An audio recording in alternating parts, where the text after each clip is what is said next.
IS 37 provision contingent asset और contingent liabilities.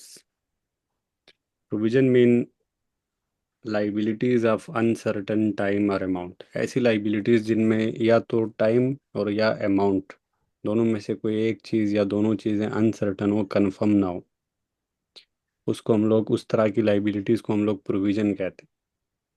यानी ये भी लाइबिलिटी है, इस ये प्रोविजन पहले लाइबिलिटी की तीनों बातें, क्राइटेरिया लाइबिलिटी की डेफिनेशन का जो है वो फुलफिल होगा, लेकिन उसकी फुलफिलमेंट के बाद टाइम या अमाउंट दोनों में से कोई एक चीज़ अगर अनसर्टन है तो उस तरह की लाइबिलिटीज़ को हम प्रोविजन। लाइबिलिटी की डेफिनेशन में तीन बातें थी: present obligation, arise due to past event, as a result outflow of economic benefit, outflow of economic benefit probable in future. तो लाइबिलिटी की डेफिनेशन में तीन बातें थी कि मौजूदा आपके ऊपर ऑब्लिगेशन है और पास्ट में इवेंट हो चुका है। अगर कभी पास्ट में इवेंट ना हुआ हो तो उसके लिए आप उसको लाइबिलिटी नहीं कह सकते, उसके लिए वो प्रोविजन भी रिकॉर्ड नहीं होंगे। फॉर एग्जांपल, आप कहते हैं 2001 में आप स्टैंड कर रहे हैं, आप कहते हैं 2004 में मैं लॉस करूंगा, 2004 में मेरा बिजनेस लॉस करेगा 10,000 रुपये का, तो उस लॉस के लिए क्या आज प्रोविजन रिकॉर्ड कर सकते हैं? आंसर है नो। अभी पास्ट इवेंट 2001 में भी ये पास्ट इवेंट हुआ ही नहीं है।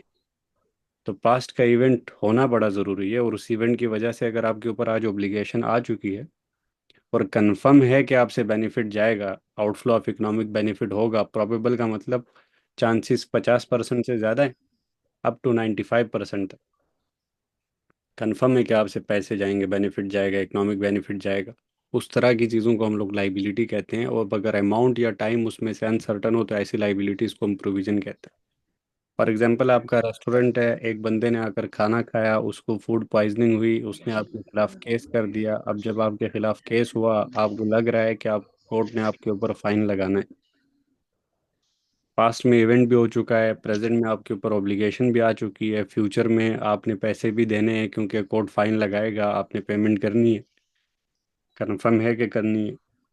लेकिन सर अब ये नहीं पता कोर्ट ने कब फाइन लगाना है, या ये नहीं पता कोर्ट ने कितने रुपए का फाइन लगाया है, तो भाई ये टाइम या अमाउंट दोनों में से कोई एक चीज़ अनसर्टन है। पैसे तो मैंने पे करने हैं, ऑब्लिगेशन तो मुझ पे आ गई है, पास्ट में इवेंट भी हो गया है, फ्यूचर में आउटफ्लो ऑफ इकोनॉमिक बेनिफिट भी होगा, लाइबिलिटी की सब बातें पूरी हो रही हैं, डेफिनेशंस मेट कर रही है लाइबिलिटी की, लेकिन अनसर्टेनिटी है इन टाइम या इन अमाउंट, तो इस तरह की लाइबिलिटीज को फिर हम नाम देते हैं प्रोविजन। कोर्ट ने जब आपके खिलाफ केस आपके खिलाफ हो गया और आपको ये लग रहा है कि आपके ऊपर फाइन पेनल्टीज लगेंगी, ये नहीं पता कितने की लगेंगी या ये नहीं पता कब लगेंगी, तो ऐसी लाइबिलिटीज को हम लोग नाम देते हैं प्रोविजन। तो क्या इस तरह की लाइबिलिटीज अपनी बुक में रिकॉर्ड करनी चाहिए या नहीं करनी चाहिए? नहीं सर। नहीं करनी चाहिए, क्योंकि आपको अमाउंट का पता नहीं है, इसलिए कह रहे पता हैं। नहीं है। चलो जी, इसलिए भाई कह रहे हैं कि अमाउंट का नहीं पता, तो इसलिए कह रहे हैं कि नहीं रिकॉर्ड करनी चाहिए। लेकिन यार, एक कॉन्सेप्ट है जिसका नाम है प्रूडेंस कॉन्सेप्ट। प्रूडेंस कॉन्सेप्ट ने हमें ये कहा हुआ है कि asset should not be overstated and liabilities should not be understated. आपने अपनी लाइबिलिटीज को कंसील नहीं करना, छुपाना नहीं है। जब आपके ऊपर लाइबिलिटी आ गई है तो उसको रिकॉर्ड करना है, अपने एसेट्स को ओवरस्टेट नहीं करना। आपने इस इन्वेंट्री खरीदी है ओरिजिनली 10,000 रुपये की, लेकिन जब आपने उसकी साल के आखिर में दोबारा वैल्यूएशन की, नेट रिलाइजेबल वैल्यू 8,000 आई, तो इन्वेंट्री कॉस्ट और एनआरवी दोनों में से लोअर ऑफ पे रिकॉर्ड करते हैं 8,000 पे, क्योंकि उस एसेट से मैक्सिमम बेनिफिट ही 8 का मिलना है, उसको 10 पे रिकॉर्ड करने का फ़ायदा नहीं है। ये हमें प्रूडेंस ने कहा है कि एसेट्स को ओवर स्टेट ना करो, खुद को खुशामदी में ना रखो, और लाइबिलिटीज़ को अंडर स्टेट ना करो, यानी कि कंसील ना करो, छुपाओ नहीं। अब आपके ऊपर कोर्ट ने फाइन लगाना है, लेकिन आपने पैसे पे करने हैं, आपके ऊपर लाइबिलिटी आ चुकी है, आपने इसको रिकॉर्ड करना है, आप इसको इग्नोर नहीं कर सकते।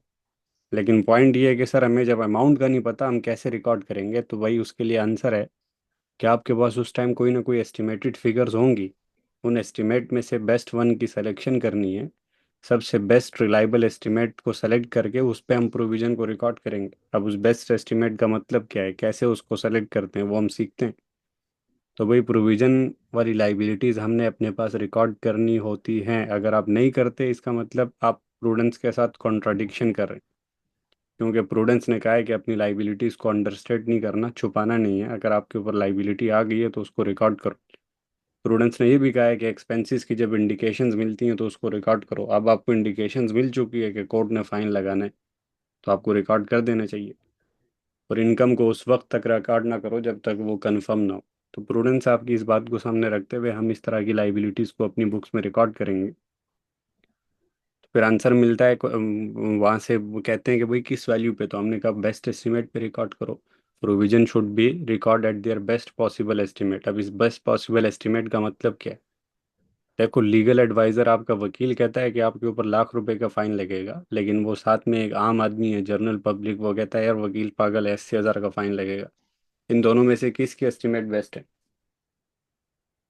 किसकी बात? लीगल एडवाइजर की। लीगल एडवाइजर की। एडवाइजर की। लीगल एडवाइजर को इन तरह के केसेस का बेहतर पता है। वो जो बात बताएगा उसके अकॉर्डिंग हम लोग अपने पास एस्टिमेटेड एक्सपेंस भी रिकॉर्ड करेंगे और एस्टिमेटेड लाइबिलिटी भी रिकॉर्ड करेंगे। कैसे रिकॉर्ड करेंगे? मैं डेबिट करूंगा एक्सपेंस को, क्योंकि मुझ पे फाइन लग रहा है, और क्रेडिट करूंगा सर लाइबिलिटी को। कौन सी लाइबिलिटी है सर? अनसर्टेनिटी है, ये अमाउंट कंफर्म नहीं है, ये तो अनसर्टन है, ये तो एस्टिमेटेड अमाउंट है। इस तरह की लाइबिलिटीज को हम लोग क्या नाम देते हैं? प्रोविजन। तो क्रेडिट साइड पर हम लोग क्या लिखेंगे sir? Provision. Debit expense and credit side पर लिखेंगे प्रोविजन। वो तमाम लाइबिलिटीज जिनमें टाइम या अमाउंट दोनों में से कोई एक चीज़ अनसर्टन हो या दोनों अनसर्टन हो, उनको हम लोग फिर नाम देते हैं प्रोविजन का। तो इनिशियली मैं रिकॉर्ड करूंगा डेबिट एक्सपेंस 1 लाख रुपए का और क्रेडिट प्रोविजन लाइबिलिटी 1 लाख रुपए की। ओके। ऑप्शन नंबर 2 ये है, लीगल एडवाइजर आपको डिफरेंट ओपिनियन देता है। आपका वकील कहता है यार चांस ये है कि आपके ऊपर लाख रुपए का फाइन लगे। ऑप्शन बी आपके ऊपर 70,000 का फाइन लगे। ऑप्शन सी आपके ऊपर 1.5 लाख रुपए का फाइन लगे। अब उसने 3 ऑप्शन दिए हैं। मैं यहाँ पर छोटी बड़ी फिगर को देखकर सिलेक्शन नहीं करूंगा। मैं देखूंगा जिस भी ऑप्शन के चांसेस ऑफ अकरेंस सबसे ज़्यादा होंगे, जो मोस्ट लाइकली चांसेस होंगे, जिसके जिसके सिग्निफिकेंट चांसेस होंगे, वो बताएगा साथ इन ऑप्शंस के। मोस्ट सिग्निफिकेंट या most likely chances is that fine will be imposed of 70,000, तो हम 70,000 पे रिकॉर्ड करेंगे। अगर वो कहता है most significant chances is that fine will be imposed of 150,000, then we will record the provision at 150,000। तो जब लीगल एडवाइजर आपको डिफरेंट ओपिनियन देता है, उसके साथ उसने फिर लिखा होता है कि किसके चांसेस सबसे ज़्यादा हैं। तो जिसके चांसेस ज़्यादा होंगे हम उसी को अपने बेस्ट एस्टिमेट कंसिडर करके उसी पे प्रोविजन रिकॉर्ड करेंगे। तीसरा ये हो सकता है सिनेरियो कि आपको लीगल एडवाइजर डिफरेंट ओपिनियन दे और उन डिफरेंट ओपिनियंस के साथ वो डिफरेंट परसेंटेजेस भी दे। वो कहता है लाख रुपए का फाइन लगेगा, इसके 50% चांसेस हैं। फिर वो कहता है 70,000 का फाइन लगेगा, इसके 30% चांसेस हैं। फिर वो कहता है 1.5 लाख रुपए का फाइन लगेगा, लेकिन इसके 20% चांसेस हैं। अब उसने आपको डिफरेंट ऑप्शंस दिए हैं और हर एक के साथ डिफरेंट परसेंटेजेस भी दिए हैं। तो भाई हर एक ऑप्शन की यहाँ पर एक कॉन्सेप्ट अप्लाई करेंगे जिसका नाम है sir expected value. Expected value हमें कहता है कि अपनी आउटकम में किसी चीज़ को इग्नोर नहीं करना। प्रोबेबिलिटी। जिसके जितने चांसेस हैं उसका इतने परसेंट लो, और आप कैलकुलेशन, लाख रुपए के कितने परसेंट चांस हैं सर? 50%। लाख का 50% इज 50,000। 70,000 के 30% चांसेस हैं 21,000। 1.5 लाख के 20% चांसेस है 30,000। तो इन सबको ऐड किया, मेरे पास ये फिगर आई। ये मेरी बेस्ट एस्टिमेट इस टाइम कंसिडर होगी। मैं इसके ऊपर जो है मैं अपने प्रोविजन को रिकॉर्ड करूंगा, डेबिट करूंगा एक्सपेंस और क्रेडिट करूंगा प्रोविजन। तो ये 3 सिनेरियोज हो सकते हैं। इसमें से इन तीनों सिनेरियोज में से आपको बेस्ट एस्टिमेट सेलेक्ट करनी होती है। Legal adviser with general public, legal adviser with different opinion, और legal adviser with different opinion लेकिन परसेंटेजेस भी उसने आपको दी होंगी। रिकॉर्ड कैसे करेंगे? डेबिट करेंगे एक्सपेंस को, आपके ऊपर केस है, फाइन है, पेनल्टीज है। और क्रेडिट करेंगे सर प्रोविजन को। क्या प्रोविजन की एंट्री ऑलवेज डेबिट एक्सपेंस और क्रेडिट प्रोविजन होगी? तो नो आंसर है सर। नो। नो, हमने IAS 16 में पढ़ा हुआ है कि सम टाइम हम लोग डिसमेंटलिंग कॉस्ट, हम अपने एसिड को डिसमेंटल करने के लिए कॉस्ट लगाते हैं। जो कि आप एसिड आज इंस्टॉल कर रहे हैं, लेकिन उसको 8 साल, 10 साल, 5 साल के बाद आपको डिसमेंटल करना है। तो जो dismantling cost of non current acid होती है ना, उसको हम लोग एसिड की कॉस्ट का पार्ट बनाते हैं। उस वक्त हम लोग उसको प्रेजेंट वैल्यू में कन्वर्ट करके डेबिट नॉन करंट एसिड करते हैं। हमने सोचा कि हम 4 साल के बाद इसको डिसमेंटल करेंगे, तो अंदाज़ा ये है कि हम पे खर्चा आएगा 4,000 का ही। 4,000 कन्फर्म नहीं, एस्टिमेटेड फिगर है। ये आपने पे करने हैं 4 साल के बाद, ये आपकी लाइबिलिटी है, लेकिन ये अनसर्टेनिटी है इसके अंदर, दैट्स वाई इस तरह की लाइबिलिटी को हम लोग फिर नाम देते हैं प्रोविजन का। तो इसकी आपने प्रोविजन और डेबिट साइड पर नॉन करंट एसेट रिकॉर्ड किया, IS 16 में आप पढ़ चुके हो, डिसमेंटलिंग कॉस्ट। अच्छा, आप सुनो, एक लॉजिस्टिक बिजनेस की एक लॉरी ने एक्सीडेंट किया एक शॉप के अंदर, वो गाड़ी घुस गई और उसने उस शॉप वाले का बड़ा नुकसान किया। अब शॉपकीपर आकर कहता है सर मैं इसने मेरा 10,000 का नुकसान किया है, मुझे 10,000 रुपये दो। गाड़ी वाला उसको वहां से क्या कहता है, सर मैं आपको कितने पैसे दूंगा? दो 2,000। हजार हो क्या दोनों जाएगा। की बात बनी? आंसर है नो, बात तो नहीं बनी। 10 कहाँ और 2 कहाँ? तो सर क्या हुआ फिर? लीगल प्रोसीडिंग बिगेंस, बात कोर्ट में चली गई। जब बात कोर्ट में गई, जब हमारे वकील को पता चला कि यार हमने तो उसके शॉप के अंदर हमारी गाड़ी घुसी और उसने बड़ा नुकसान किया और वो बंदा 10,000 रुपये तो मांग रहा है, 10,000 बड़े ठीक थे, हमने उसको एक्सेप्ट नहीं किया। लीगल एडवाइजर कहता है यार चांसेस ये हैं कि जज साहब हम पे कितना फाइन लगाएंगे, 15,000। प्रोविजन कितने पे रिकॉर्ड करनी चाहिए आपको? अंदाजा ये है कि उसने कहा 15,000 का। 15,000। ना ना। 15,000 इज स्टिल नॉट कन्फर्म, ये तो जज लीगल एडवाइजर साहब की एस्टिमेटेड फिगर है, ये कंफर्म बात तो नहीं है कि जज ने 15,000, 15,000 रुपये, क्योंकि 10,000 वो उस टाइम मान रहा था, हमने उसकी बात मानी नहीं है। तो अब बात कोर्ट में चली गई, जब कोर्ट में चली गई है तो फिर अब तो लीगल एडवाइजर जो कहेगा उसी के अकॉर्डिंग हमने वर्किंग करनी है। प्रोविजन की रिकॉर्डिंग कैसे करते हैं? डेबिट करते हैं एक्सपेंस को प्रॉफिट और लॉस में, और क्रेडिट करते हैं फाइन प्रोविजन को as a liability statement of financial position में। अब आप लोगों को ये पता होगा, प्रॉफिट और लॉस के अकाउंट्स फॉर द ईयर होते हैं, इनका कोई ओपनिंग बैलेंस नहीं होता, कोई क्लोजिंग बैलेंस नहीं होता। लेकिन ये फाइनेंशियल पोजीशन के अकाउंट्स चेन अकाउंट्स होते हैं, इनके क्लोजिंग बैलेंसेस भी होते हैं और ओपनिंग बैलेंस भी होते हैं। पता अगर नहीं भी है तो याद रखो, प्रॉफिट और loss is for the year, इनकी लाइफ 1 साल होती है इन अकाउंट्स की। साल के अंदर ये बनते हैं, साल के अंदर, साल के बाद ये ख़त्म हो जाते हैं, इनसे कोई भी बैलेंस अगले पीरियड पे नहीं जाता। क्लोजिंग बैलेंस नहीं होते प्रॉफिट और लॉस के अकाउंट्स के, लेकिन फाइनेंशियल पोजीशन के अकाउंट्स के क्लोजिंग बैलेंसेस भी होते हैं और अगले पीरियड के लिए ओपनिंग बैलेंसेस भी बनते हैं। तो हम एक एग्जाम्पल से शुरू करते हैं सर, और वो एग्जाम्पल है 2001 में lorry damage a shop in an accident. Shopkeeper ने 30,000 मांगे और लॉरी वाले ने उसको कितने रुपए कहे सर? 6,000। 6,000 रुपये। और बात नहीं बनी, और बात नहीं बनी तो बात चली गई कहाँ पे? बात चली गई कोर्ट में। जब बात कोर्ट में चली गई, लीगल एडवाइजर साहब ने क्या कहा, कितने रुपए का फाइन लग सकता है सर? उसने कहा कि फाइन तो 50,000। है 50,000 का। हमने कहा अच्छा।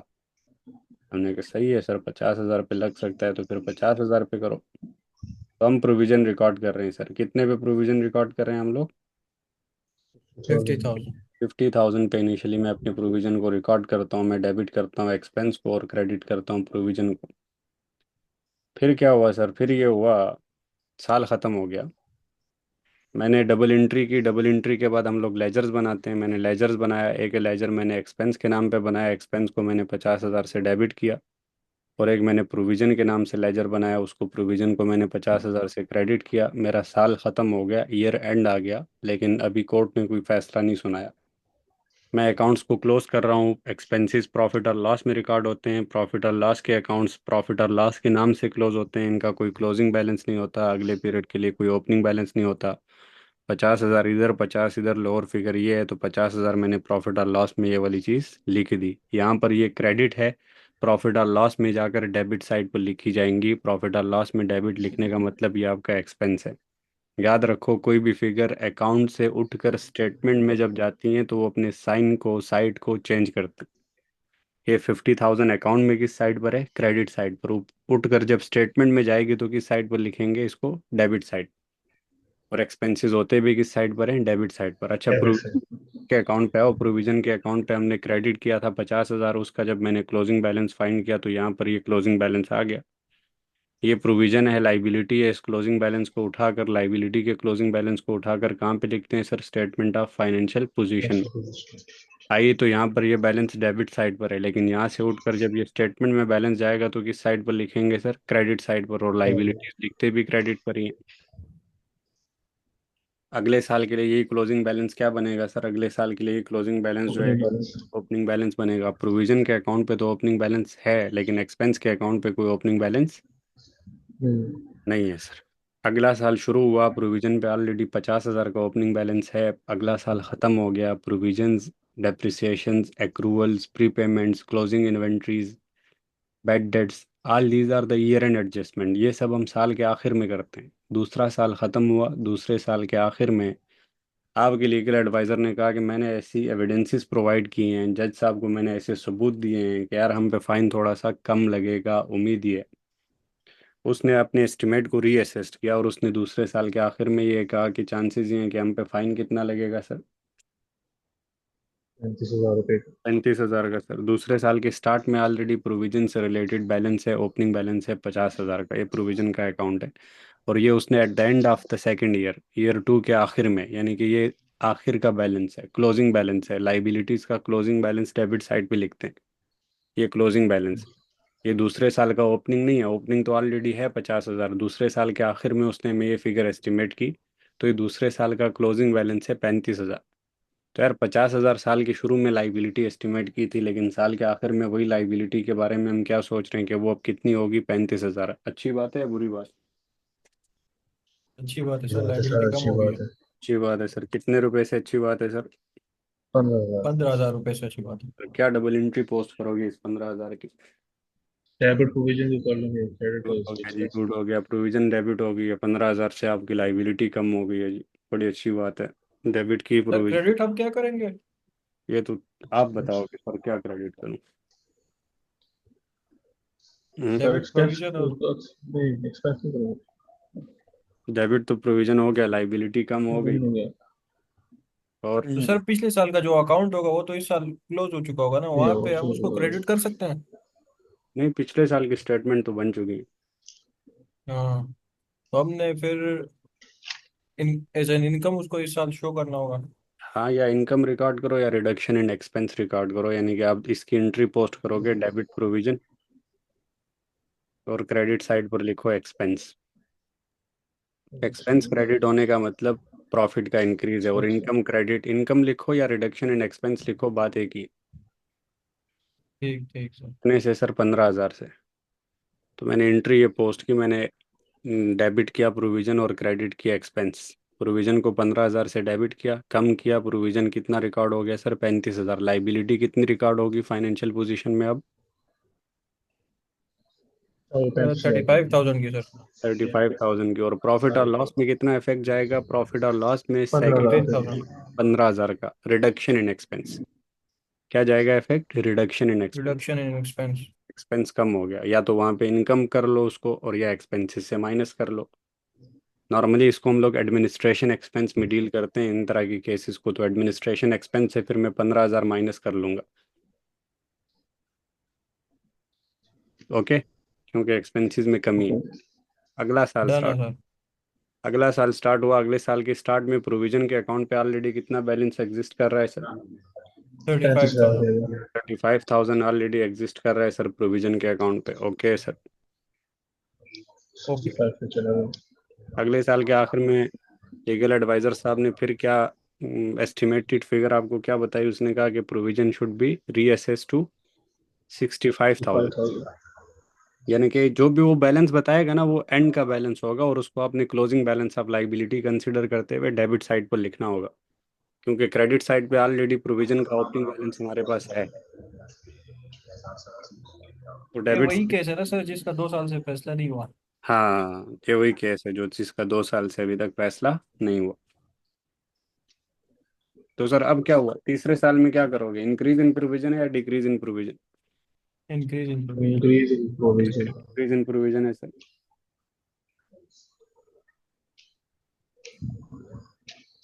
कितने से इंक्रीज इन प्रोविजन है भाई?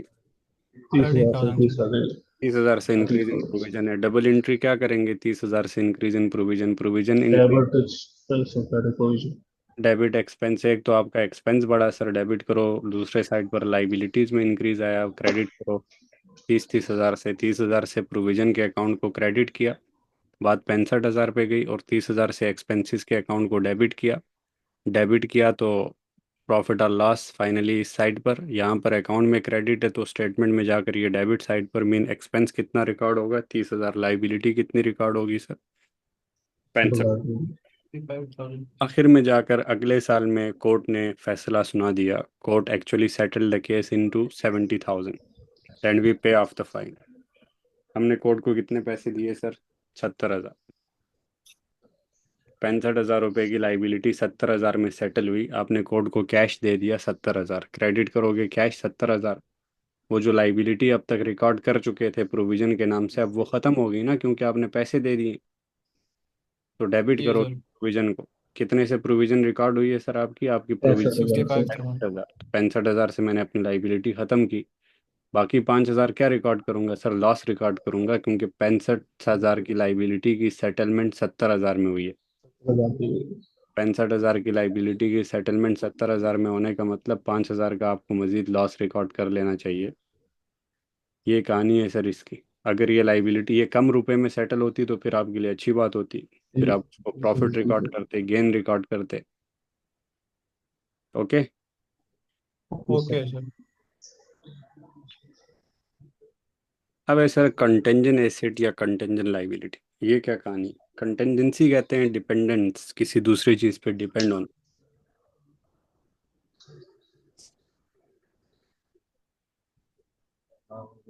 कंटेंजेंट एसेट का मतलब ऐसे एसेट होते हैं जिनके अकरेंस या नॉट अकरेंस डिपेंड करती है दूसरे किसी इवेंट के अकरेंस या नॉट अकरेंस पे।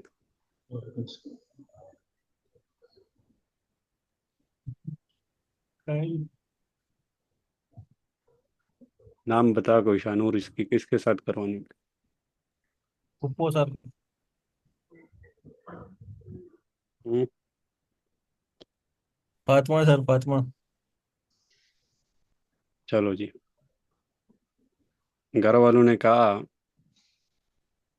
कि यार दाइल की शादी करवाएंगे फातिमा के साथ, लेकिन उसके लिए कंडीशन क्या रखी हुई है सर उन्होंने? ये कंप्लीट करने पर। ACCA कंप्लीट करना। बड़ी टफ कंडीशन रखी हुई। तो ये फातिमा दाइल के लिए एसिड बन सकती है, लेकिन इस एसिड का मिलना या ना मिलना डिपेंड करता है इस इवेंट के होने या ना होने के ना ऊपर। होने। इस तरह के एसिड को हम लोग क्या कहेंगे? जो दूसरे किसी इवेंट पे डिपेंड होते हो, ऐसे एसिड को हम लोग नाम देते हैं कंटेनर। दाइल साहब अभी हैं FA1 में, और FA1 भी 3 दफ़ा फेल हो चुका है। तो भाई ACCA के होने के चांसेस इस टाइम कितने परसेंट हैं? 0 से लेकर 5%। 5%। क्या इस कंडीशन में दाइल अपने पास इस चीज़ को एसिड रिकॉर्ड कर सकता है? इस सिचुएशन में सोच भी नहीं। नो। सोचना भी नहीं है सर। तो इस तरह के एसिड्स को रिमोट एसिड कहते हैं, जिनके मिलने के चांसेस बड़े दूर दराज होते हैं। इस तरह के एसिड्स हम इग्नोर करते हैं, हम रिकॉर्ड नहीं करते, हम इनके बारे में सोचते भी नहीं। हम कहते हैं नहीं यार अभी तो नहीं, अभी नहीं। चलो दाइल का फिर एक दिन ऐसा हुआ कि दाइल ने चलो कुछ ना कुछ करके पेपर शेपर निकाल पास लिए, किया। AFD इसका हो गया, और ये इंटर हो गया सर स्किल्स में, F7 में, F6 में, इन पेपर्स में। भाई के ACCA के होने के चांसेस 5% से बढ़कर 50% पे चले गए। हो सकता है कि ये ACCA करे, क्योंकि अब इसने FD कर लिया है, तो अगले पेपर्स भी इंशाल्लाह हो ही जाएंगे। अब वो एसिड जो है ना, वो इसका पॉसिबल एसिड है। एसिड के चांसेस 50% से ज़्यादा है मिलने के, 5% से ज़्यादा है सॉरी, और 50% तक है। कम। तो इस तरह के एसिड्स भी ये अपने पास बुक्स में रिकॉर्ड नहीं कर सकता, ये इग्नोर करेगा। क्योंकि अगर ये ऐसे एसिड रिकॉर्ड करेगा फिर प्रूडेंस आएगा, प्रूडेंस इसको कहेगा यार जितने मिलने के चांस हैं उतने ही ना मिलने के चांस है। 50% आपको मिलने के हैं, इसका मतलब 50% ही ये है कि चांसेस ये हैं कि आपको ना मिले एसिड। जितने होने के चांस हैं उतने ही ना होने के चांसेस हैं। ऐसे एसिड्स भी इस स्टेज पे भी ये इग्नोर करेगा। और जिस दिन इसका स्किल्स लेवल भी हो जाएगा ना, जब ये प्रोफेशनल में इंटर होगा, तो इसका मतलब अब ACCA के होने के चांसेस और दाइल को ये एसिड मिलने के चांसेस 50% से ज़्यादा हो गए। 60%, 70%, 80%, 90%। अब ये प्रोबेबल एसिड बन गया इसके लिए।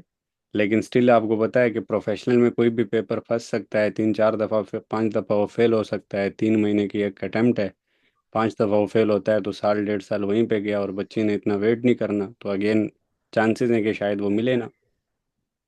तो स्टिल अनसर्टेनिटी एग्जिस्ट कर रही है। 50% से चांसेस ज़्यादा हैं, लेकिन अप टू 95% है। इस तरह की प्रोबेबल एसिड्स को अब ना तो दाइल इग्नोर कर सकता है क्योंकि इसने इतने मेहनत की है, और ना ये रिकॉर्ड कर सकता है क्योंकि स्टिल अनसर्टेनिटी है। तो ना इग्नोर ना रिकॉर्ड, तो फिर एक और स्टेटमेंट है जिसको हम लोग डिस्क्लोजर नोट्स कहते हैं या नोट्स टू द अकाउंट कहते हैं। तो ऐसे एसिड्स हम वहाँ पे डिस्क्लोज करेंगे कि भाई हमारे पास एक ऐसा एसिड है जिसके चांसेस 50% से तो ज़्यादा है, लेकिन 95% से स्टिल कम है, यानी कि वो चीज़ अभी कंफर्म नहीं हुई। तो एक दिन ऐसा आता है कि इसका प्रोफेशनल लेवल के पेपर्स भी हो जाते हैं सारे के सारे, अब ये फर्म में इंटर हो, बस अब इसको कंफर्म है कि वो चीज़ मिलेगी, 95% से ज़्यादा चांस है, वो इसका वर्चुअली सर्टन एसिड बन गया है। इसको रिकॉर्ड करेगा अपनी स्टेटमेंट ऑफ फाइनेंशियल पोजीशन में।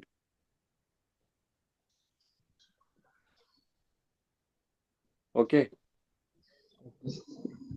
Okay sir. इधर ये दाइल काफी दाइल नहीं मार्केट से शॉर्ट है सर। शार्ट हो गया, शार्ट हो गया।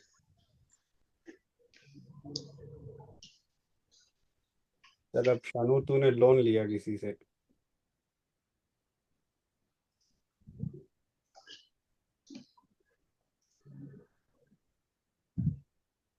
शानूर ने लोन लिया है जी HBL बैंक से, और मैंने शानूर की गारंटी उठाई है। यार अगर शानूर ये पैसे 5 मिलियन 5 सालों में नहीं देगा तो इस बैंक को मैंने कहा कि शानूर के बदले में पैसे मैं दूं।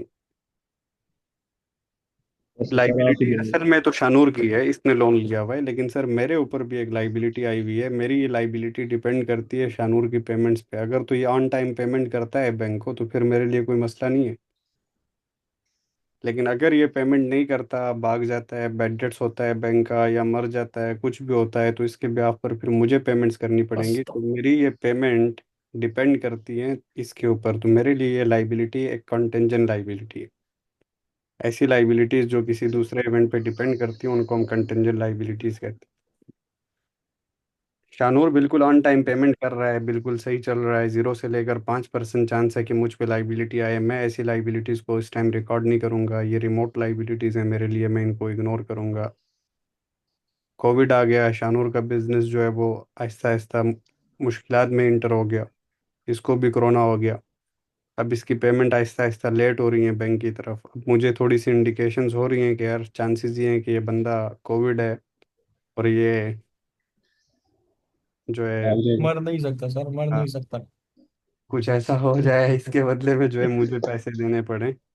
लेकिन फिर भी मुझे लगता है कि नहीं यार, ये बंदा सही है, पैसे दे देगा और फिर मरेगा अगर इसने मरना भी है।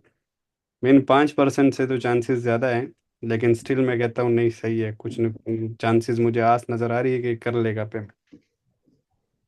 मीन मुझे 50% तक डाउट है कि यार पैसे पता नहीं या पे हों और या ना हो।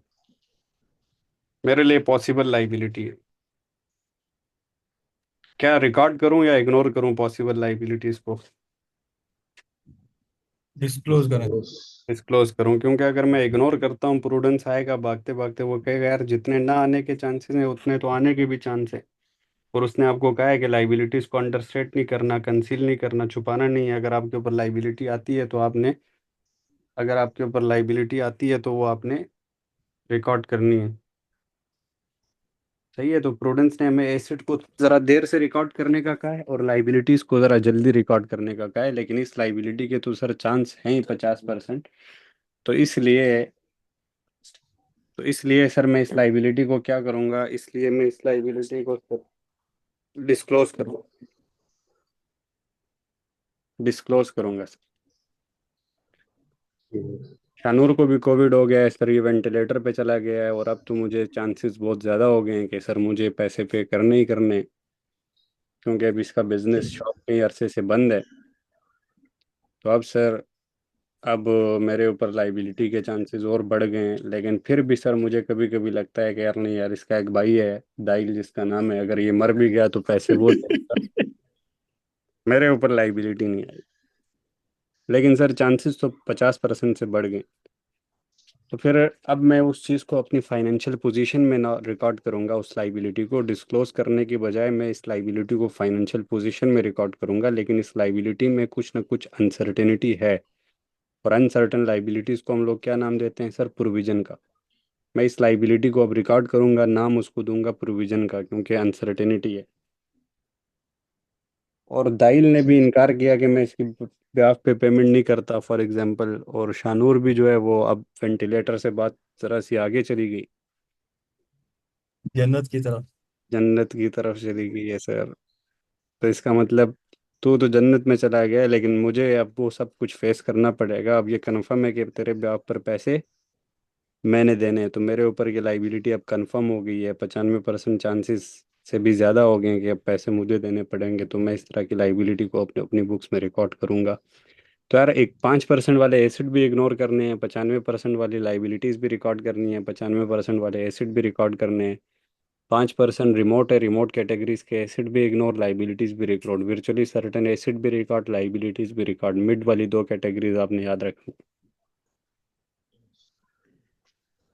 अब एक नई बात जो है यहाँ पर वो है sir restructuring.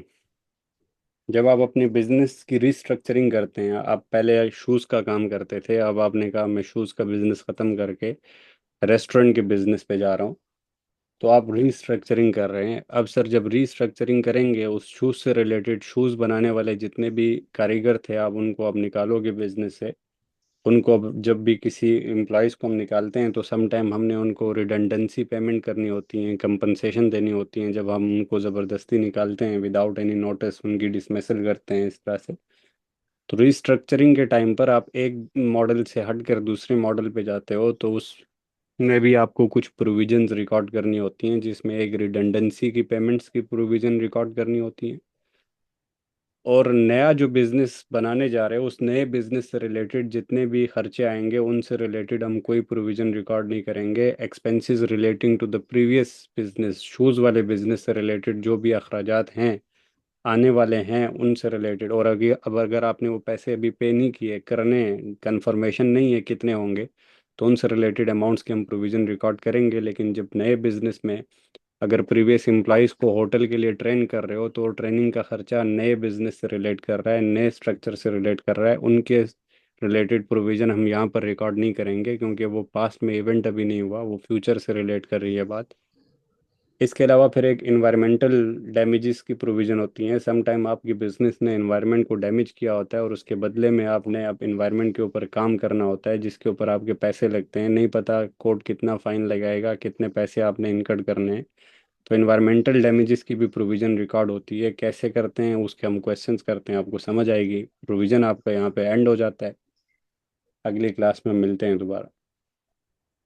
Okay sir. Link send कर रहा हूँ। ठीक है सर।